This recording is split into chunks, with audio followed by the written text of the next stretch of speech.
Hang in there, baby. At times it might be hard to stay strong, but I urge you to hang in there.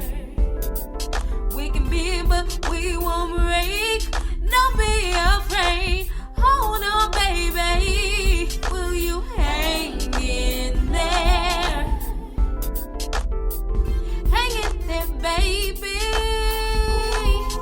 At times it might be hard to stay strong, but I urge you to hang in there. We can bend, but we won't break. Don't be afraid. Hold on, baby. Will you hang in there?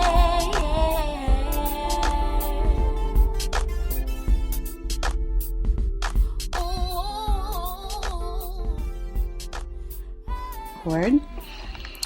All right.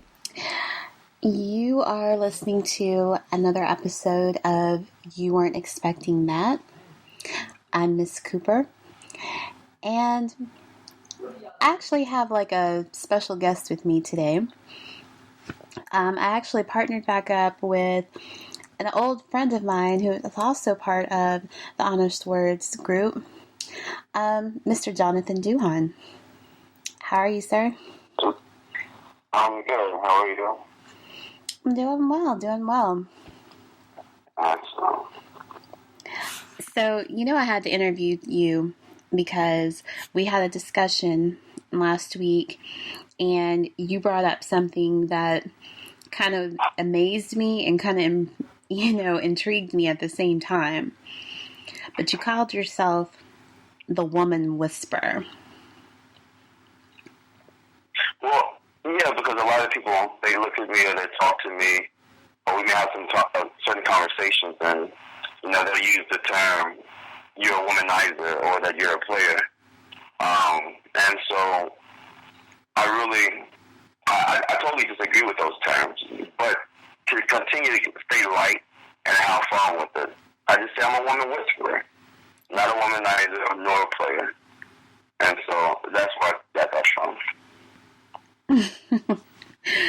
Well, until you break it down like that, that most people, especially women, are going to look at you kind of with a side eye, right? True. Because I was looking at my page, because we had this discussion on Facebook, and I'm looking at my page like, did he really just say that?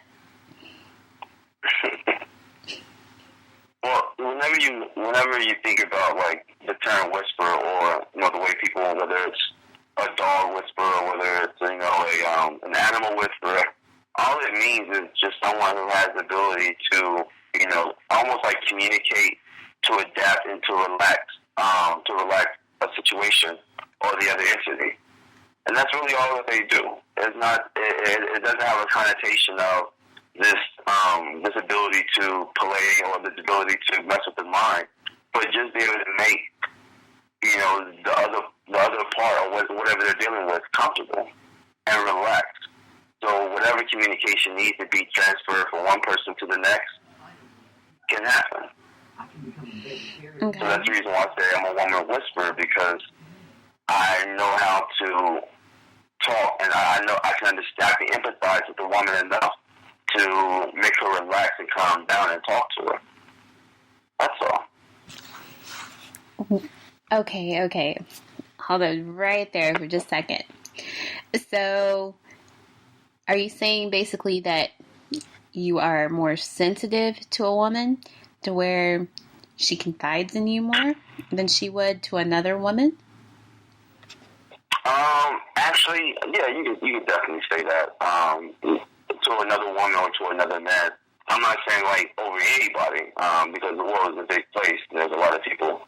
But to the majority of most of people's surroundings that I'm around, then yeah, they'll definitely find themselves more comfortable and talk to me. A lot of it has to do with my mother. I'm not saying my mother, but my mother and my father. Because I had a really great relationship with my mom, where we were able to talk. We kind of, as I got older, we became more like friends. But my dad was very instructional, and when when it comes to they teaching me how to deal with people, teaching me like the things to expect.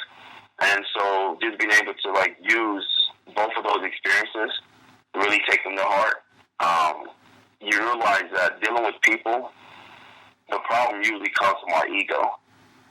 And that's it. It's like if you can actually step outside of your ego, or if you can step outside of this our prideful nature that we have when we're communicating, then we can usually, step in the same foundation as another person. And so specifically when it comes to women, then I'm also able to do that. Okay. So basically okay, let me see how I can put this. So in a sense, you were taught about sensitivity. And not just with women, but just how to relate. You can use that, the word sensitivity. I would like to use the word empathize more than being sensitive, and not being sensitive because I'm scared of the word sensitive. It's just sensitive almost kind of makes me think of more like sympathy. So it's not necessarily that I'm able to feel what someone else is feeling. I'm able to understand what they're feeling. It's almost like it's not even that I even care, just to be honest about it. It's not like I'm having this conversation and I care so much about the conversation at hand. It's just I'm able to understand the conversation that we're having. I'm able to understand where they're coming from. And I'm also able to relate it to myself. Okay. You could say, I was taught how to be sensitive, or there's a sensitivity aspect to it, but yeah, it was more so just a clear mental and logical understanding that's taking place. All right. So when it comes to, okay, I'll actually use myself as an example for this. Okay, now, you know me personally, and you also know that, I'm involved with somebody that you mutually know. Okay, so say I was to come to you about an issue that me and this person were having. Now, as the woman whisperer, if I were to confide in you in something like this. Now, I don't know if this would, cross guy code or girl code or whatever, man laws or whatever there is out there. But would that make you feel some sort of way? Knowing that, hey, I'm confiding in you versus talking out the issue with him. Well, okay, let's put it this way. Something you said really stands out, which actually kind of amplifies the problem, which is girl code, guy code. That's the reason why a lot of conversations do not end well. Because there's supposed to be this unwritten rule or unwritten code to how things are supposed to go on. Okay? Now, do I have my unwritten rule or unwritten code? Of course I do. But this guy code, such like what we see it comes on like TV, there's like something that could make so much sense. But because it goes against this, well, you're not a man if you do this, or you're not a woman if you do this, then it like really just tears down the conversation. Because now you can't really give advice that makes sense if you're a guy, because it makes you feel too sensitive, or it makes you come off too emotional, or it makes you come off, as some people like the phrase, gay. So, no, does it go against my guy code? Not at all. Now, the one thing I would say is that I do know the guy, and but I don't know him that well. And so, realistically, I would not have a problem in that situation. The only problem I would actually have the only situation I would have a problem in is if he was like my best friend, or if he was my immediate family member. And then for that reason, I discussed with my family member or with my friend about a conversation that would take place or that could take place. And the only reason why is this. I don't protect people. I don't protect myself. I don't protect the person I'm talking to, and I don't protect the person that I'm talking about. If we're talking about something, the only way to actually come to a great understanding is to put the cards on the table. And so I get approval from my friends and my family regarding the situation. You know who I am, you know how I talk, and you know how I come to a solution. Are you okay with that? Because I'm not going to tell a woman what she wants to hear. I'm not going to say something that's actually advantageous for my boy or for my family. So since I know I'm like this, and since they know that I'm like this, I do feel like it's my obligation to mention it to them. Because the guy that you're talking with, we're not that close. No, me personally, I would tell you to make sure it's okay. But I wouldn't care either way. Is it only because you don't have that type of relationship with him that you would say that? Yes. Because me asking him or me explaining to him why I'm coming to him, he would never be able to get it until he really was able to understand who I was. I'm not really asking for approval to talk to you, even with my family and my friends. I'm asking for approval to discuss things the way that I discuss things. And once you get to know me, you don't really understand like what that means, or you can't even empathize with that.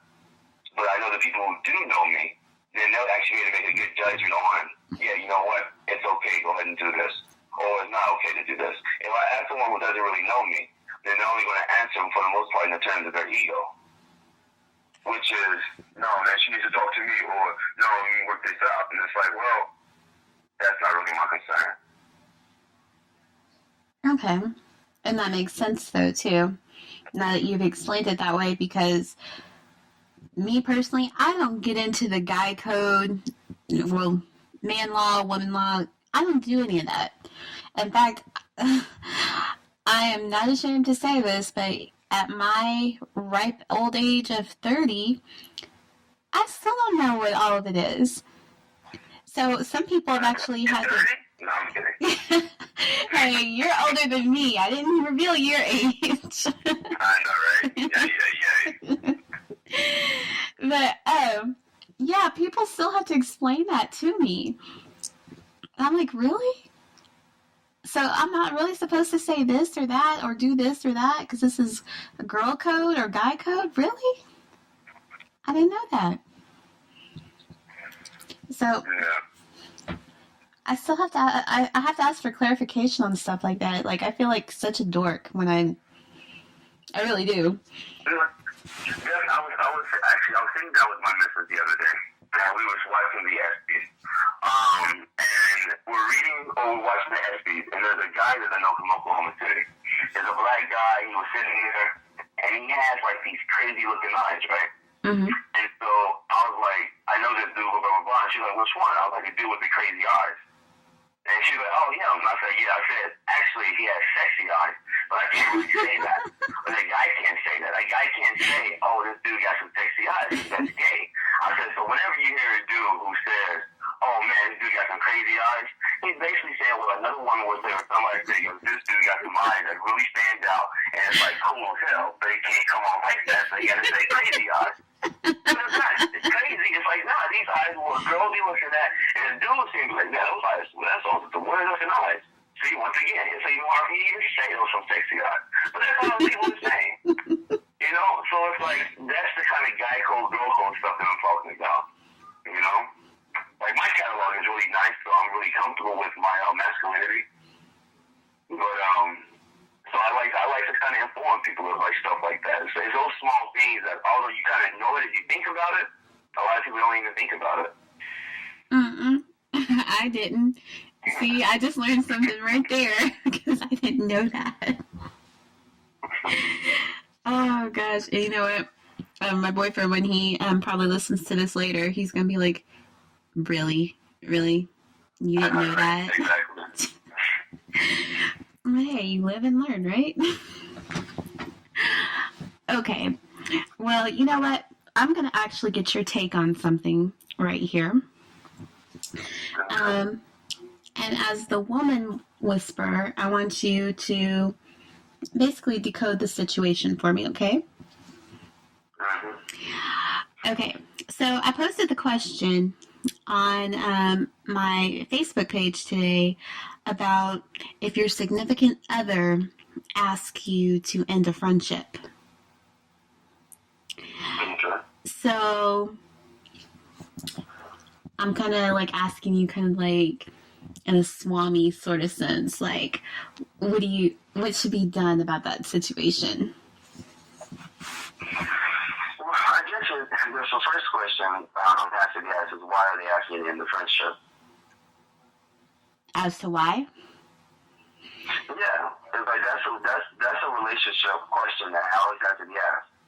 It's like, would I end a friendship with a friend because of, like, let's say my lady says she wants me to? I probably would. I may, or I may not, because the question is why. So if I ask this question to her and it's like, why do you want me to do this? She gives me an answer that I know that would only hurt our relationship in the future, then I wouldn't do it. But if she gives me an answer that actually makes sense, that I can see is actually productive or it can actually help us progress in the relationship, I wouldn't do it. Or I would do it. But there's not like a blanket answer for that. So the initial question would be, well, why are you asking me to end the friendship? Well, I will give you a scenario. Okay. Say that it's a guy who has a girl that he was friends with before he got with his significant other. Okay? The girl searches through the guy's phone and sees that, he's on a regular basis speaking with this friend of his. Nothing is being said, nothing is inappropriate, just casual conversation. So she decides she does not like that and asks him to end the relationship. Now, on my point of view on it, I would say there's some insecurity there and lack of trust.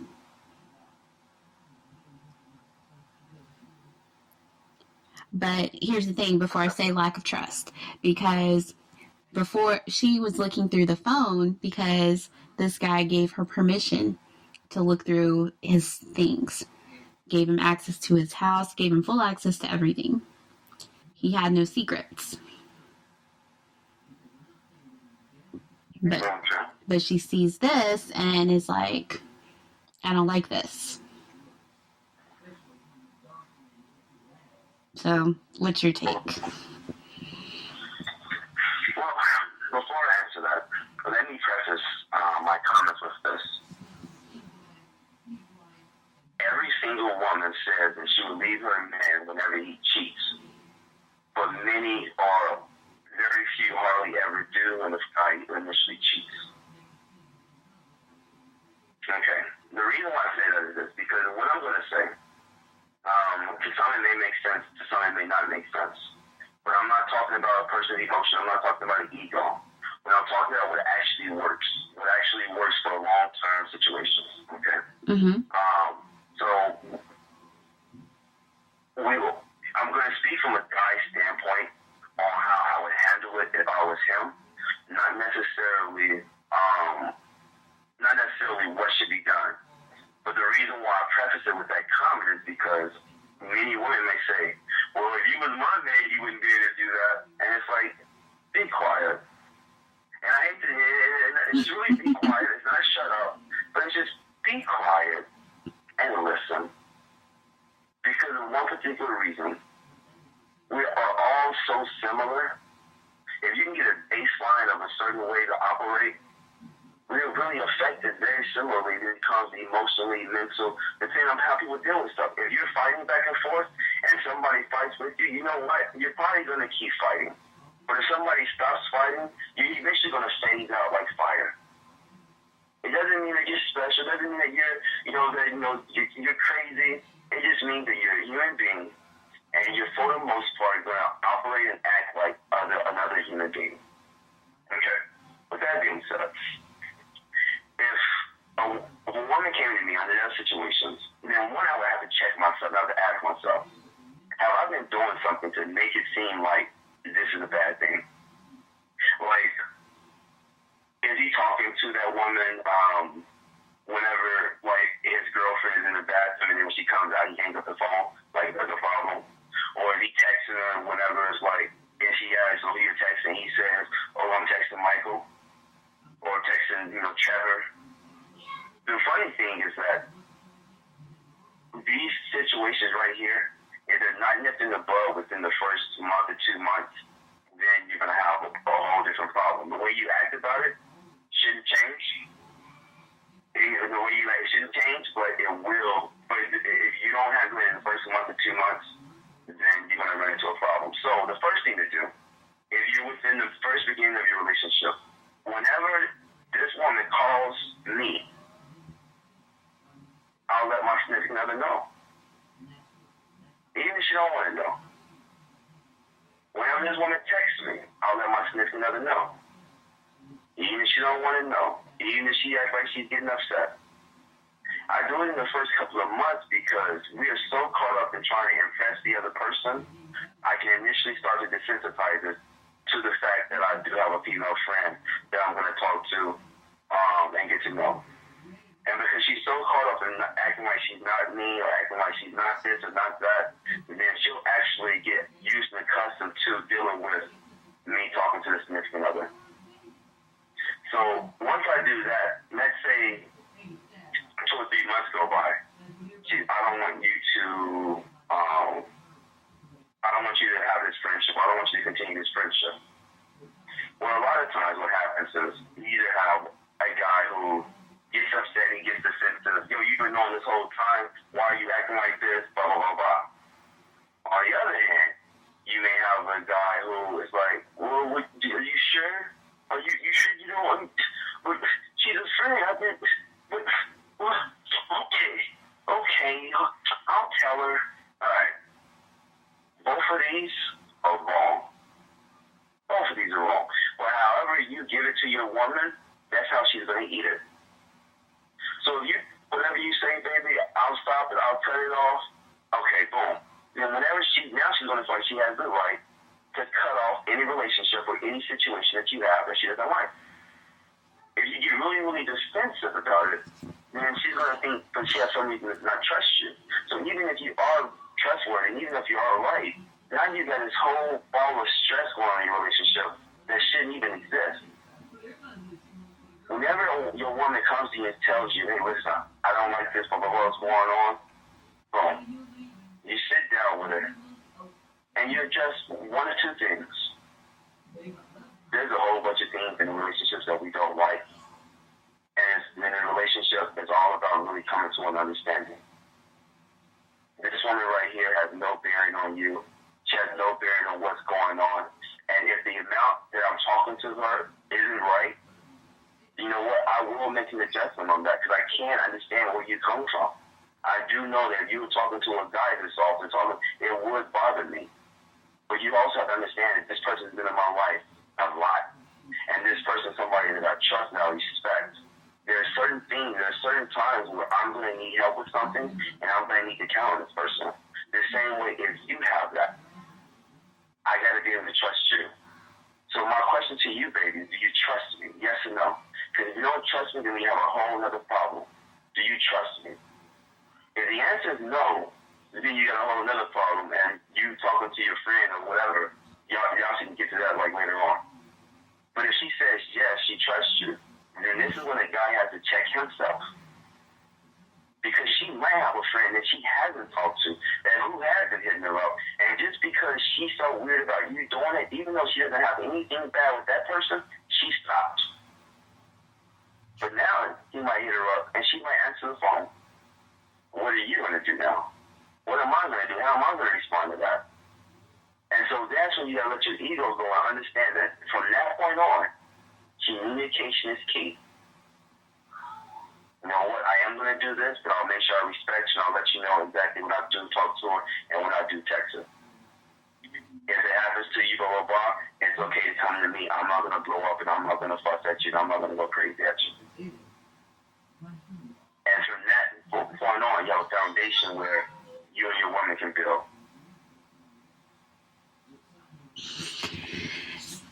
Okay, that last part that you said, from there, that's a foundation that you can build, but shouldn't that have already been established in the beginning? No, because a relationship is just like, building anything. And the fact is that if you get into a relationship to be with someone for a long time, if you're 30, hopefully, you're looking at 20, 30, 40 years with that person. If you actually think that you're building a foundation within the first months, then you're crazy. You're getting the ingredients ready.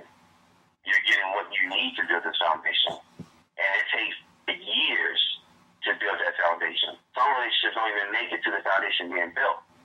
But it takes 2 or 3 years to actually really understand, okay, this is the foundation that we actually have. And then you build on top of that. But foundations aren't built within months. Well, how can they not be?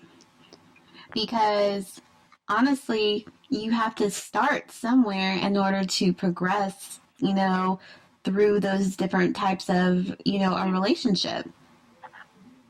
Just to be related to building something, you're right, you have to start somewhere. And whenever you decide you want to build something, what's the first thing you got to do? You got to understand what tools you need. You got to understand what tools this person is bringing to the table, or what ingredients they're bringing to the table. And then you start to build this. That means you start to understand what people dealing with.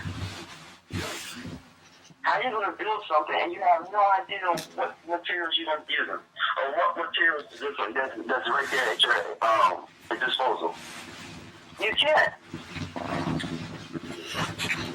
So you got to actually understand. You got to understand this person, what they cry about, what they get sad about, all this stuff, before you can actually start building that foundation.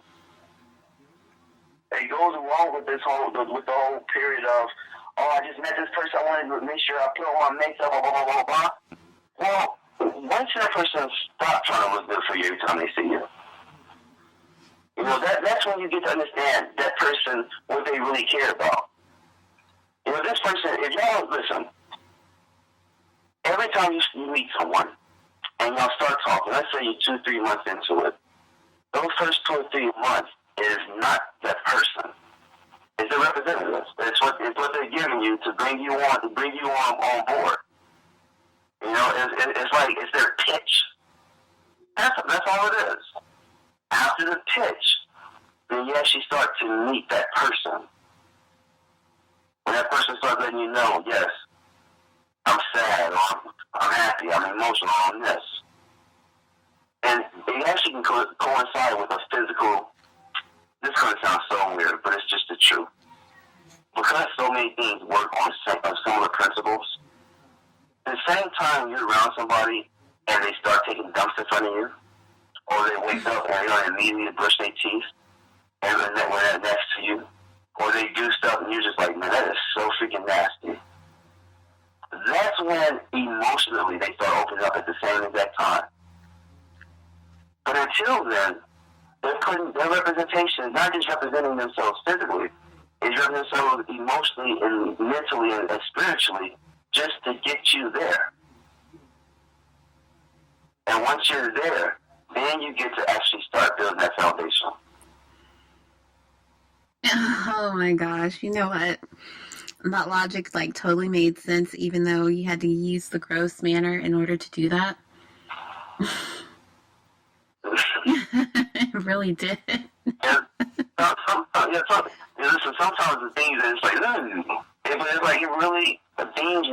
I'll tell people all the time, life is based off of principles. It really is. And a lot, my father would tell me, that's my Bible trained conscience talking to me. And maybe it is. But what I've learned is that you can take a lot of principles and you can apply them to pretty much anything.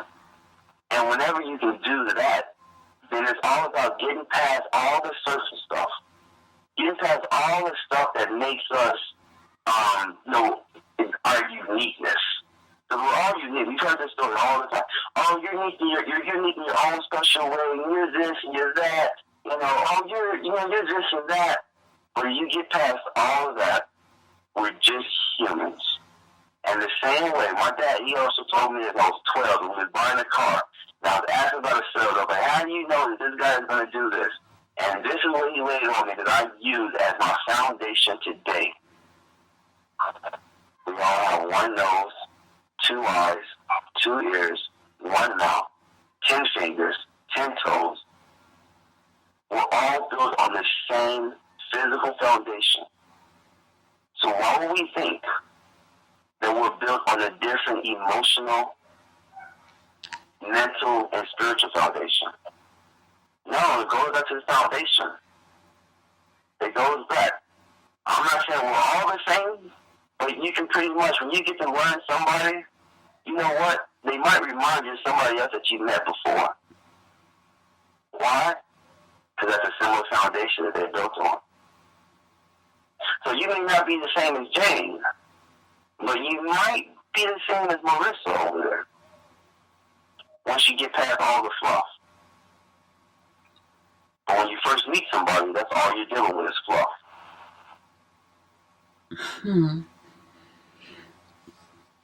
Well said. Very well said. Well, I was not expecting you to say that. Very cliche, considering that's like the saying for my show. But yeah, you actually taught me a couple of things. Well, I was real quick, something that I was talking to my lady, and I was telling her about a conversation that I had with an ex, and she actually got really, really sad. But not sad, let me not say really sad. She felt a certain type of way. And I was like, yo, what's wrong? What's up? She said, because I feel like you could be in a relationship with anybody that you wanted to be in a relationship with. And so I guess maybe it may have took away the fact that I really wanted to be with her. But the truth is that I can't be in a relationship with anybody that I want to be with. It's like I can't get along with everybody I want to get along with. You know, that's the reason why I wouldn't use the word sensitivity. Because if I get to a point where I don't care, I just don't care any longer. If I get to a point where I don't want to listen to you talk, I don't want to see you talk any longer. And that goes for men and women. But I can always get outside of myself to understand the moment that we're living in. And so that's my suggestion to everybody. Because I'm not really doing anything special, except I'm realizing that I'm no one special. So whenever I allow my ego, whenever I allow my pride, whenever I allow my emotions to get in the way, when I realize I'm getting upset and it's just because I'm being defensive or I'm being insecure, and I gotta shred it and realize, dude, just relax and chill out. Let's get back to basics. And relationships, I think, would prosper 10 times better if people, at the point of insecurity, at the point of low self-esteem, at the point of, where your confidence is like really not there, if you can get past that and help your woman or help your man get past those things, man, the potential to grow is amazing. Nice. Very well said. Well, I don't even know what to say at the end of that. It's just like I've been blown away by what's the word I'm looking for? Your philosophy on this that particular question. So I want to thank you for making the appearance on my show today, because that was awesome. Definitely. Thank you for having me. I I really appreciate you having me, talking with me. Maybe for the people who do know me, they'll think that I'm a womanizer or, that I'm a player and all this crazy talk that I always get. Hopefully I've been able to kind of dispel some of those notions and help people understand that's not who I am. That's not even what I care about. Do I love women? Of course I love women. Now, that's a whole other story. But, you set the record straight today. You set the record straight today.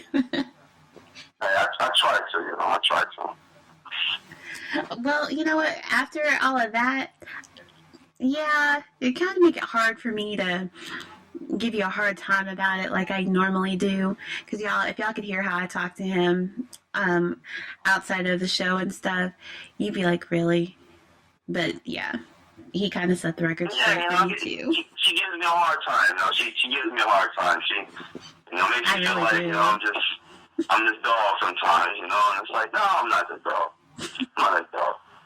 I really do. It's hilarious at times if y'all could hear our conversations and the looks I give him. It's all out of love, Jonathan, I promise. I can understand some of it, that's why I tell people, I even talk to my mom, I tell her all the time, she say, I can get to know a woman, I can get to meet her, but because of that philosophy that I said earlier, doesn't mean I gotta continue to talk to her. Mm-hmm. If she's not the woman that I want after the fluff, then I'm a dummy for staying. And I'm also kind of selfish for staying if she's not the woman that I want after the fluff. It's just sad. You're definitely going to have to make another appearance, right? Listen, anytime, definitely, give me a buzz, let me know, and we'll be able to make it happen. Yeah, because I have a feeling, because, since my show is about relationships in general, yeah, I have a feeling you would probably add some flair to it every now and then. Definitely. Hey, if people out like this, if they want to question me on it, tell them to contact you. I'll come on, and I can have this debate. We can have this dialogue, because a lot of people may disagree with what I'm saying. A lot of people do disagree with what I'm saying at the point of discussion. But I can confidently say that I have saved marriages under my belt. I have saved relationships under my belt. And when people are able to actually get past a lot of these things, they're actually able to see that what I'm saying is something they already know. Mm-hmm. Once you get past the ego, a lot of disagreement is just because people say, no, I've been told this differently. I believe this. My mama told me this. You know what? I'm sorry. I know the show is almost coming to an end, but I actually want to say this. Not that anybody's going to hear this conversation. I want to hear it. I want to say it. I was talking to somebody about something, and I made a point, and he brought up his father. Do you know after that discussion, I was the asshole? I don't know if I can say. Can I say asshole? Yeah, you can. Okay. I was the asshole that said something negative about his father. I don't even know the dude. But I don't even know you. I didn't know about your father. I don't know you. But he brought up his father in the discussion, and I was the asshole. And I bring that up to say, that's the problem. That's what stops us from being able to grow as people. It's because we have something that we've been taught, or something that's in our head so much, that even if it makes sense, we want to stay attached to it. Because we think we have some type of emotion connected to it. In order to grow, we got to get past all those attachments and get back to the basics. Okay, I just had to say, I thought about that. I wanted to mention that. Okay. Oh my gosh, no problem. Well, you all have been listening to an episode of You Weren't Expecting That. Thank my special guest host, Jonathan Duhon, a.k.a. the Woman Whisperer. Oh, goodness. Have a good day. All right, y'all have a good day as well. Bye-bye.